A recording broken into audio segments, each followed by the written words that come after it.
Namaskar class 7th. How are you all? I hope you all are doing good. So yesterday we had done the revision. We had started the revision of chapter number 1, nutrition in plants. Okay. So we finished till autotrophic mode of nutrition in plants. Now today in this video we will take a quick revision of So in this video we will study about the heterotrophic mode of nutrition in plants. Okay. Yes children, we have in my video I already explained you that plants who are non-green in nature, who are lacking the chlorophyll, they are completely dependent upon the other organisms for the food and development. Okay, so because they cannot perform the photosynthesis process. So now heterotrophic mode of nutrition plants are like parasitic plants. We have another category, saprophytic plants. Then we have insectivorous plants. And then the fourth one is symbiotic plants. So we studied all that thing in my previous videos. And today we will see how they look like and we will discuss their characteristics quickly. Okay.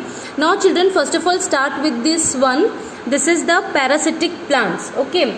So in parasitic plants we studied that these plants live on another living plant to take the food and shelter. Two things are important for them.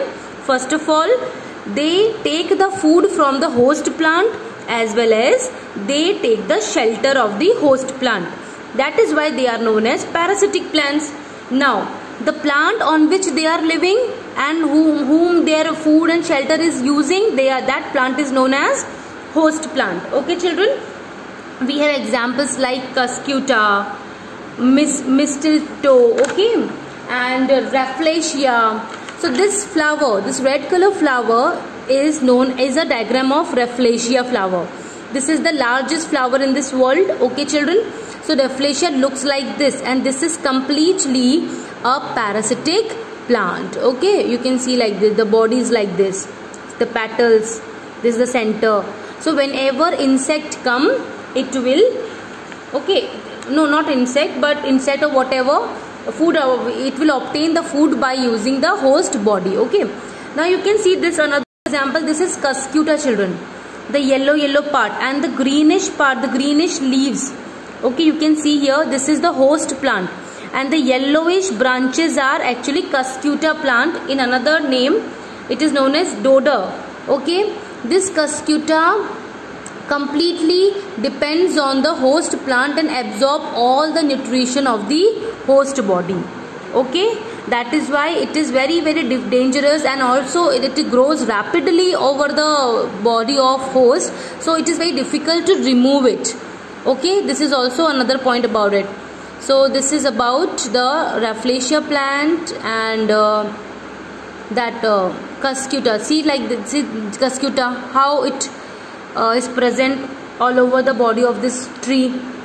So Cuscuta grows rapidly and hooks like structures are present on the body of Cuscuta. So what Cuscuta will do, Cuscuta plant, these yellowish branches, they are not having any leaves, roots, anything. So what it will do, it has one hook like structure. So it with the help of the hooks, it absorbs all the nutrition, food from the host plant, the tree. Okay, this is the parasitic plant topic. Now come to saprophytic types. What are saprophytic plants children? Let's revise the definition first. Saprophytic plants are those non-green plants grows and live on dead and decaying organic matter of animals as well as plants. It means they eat the dead organic plants, the dead organic food. Okay, for example, we have mushrooms. Mushroom is also another form of fungi. Okay, there are some mushrooms which are eatable, some mushrooms are very poisonous, so they are not used for eating purpose. Okay, they are not eatables. So saprophytic plants are those who obtain their nutrients from the dead and decaying organic matter. Okay, and organic matter is always the dead remains of living bodies, whether it is plants or whether it is animal. So this is mushroom. Okay, another form of mushroom is this. See, okay, another example is Indian pipe. This is Indian pipe plant. See this one. Okay, this is also a saprophytic plant. So we have a wide variety of mushrooms, children. There are many mushrooms. See the different varieties, and they all are saprophytic, showing saprophytic nutrition. I hope this is clear. Now come to the next category, insectivorous plants. As you have already seen, there are variety of insectivorous plants. Let's quickly revise the definition.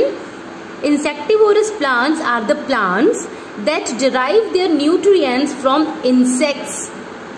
May understand, from insects. Okay, so how they obtain? When the insect touch their body, they trap and digested by the plant, insectivorous plants, and then they obtain the nutrients. You can see this diagram. This is a pitcher plant and the lid is present. This is a pitcher shape. So insect comes and sit here, then the lid will closed. Okay, I had explained this. Now you can see this one. This is Venus flytrap. This is Venus flytrap. Okay, and we have another one. This is sundew plant. Sundew. Okay, the tentacles are present all over the body.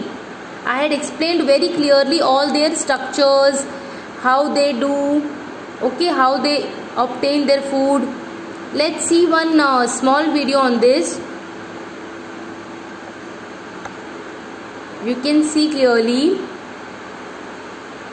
This is Venus flytrap plant. The insect is coming and entering. This is the insect, and this is Venus fly plant. Insect is just reaching to the surface, and see how it is closed.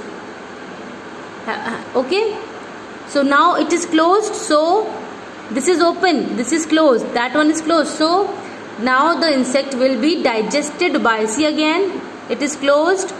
So now the insect is completely digested by the plant. It is trapped completely. This is known as trapping.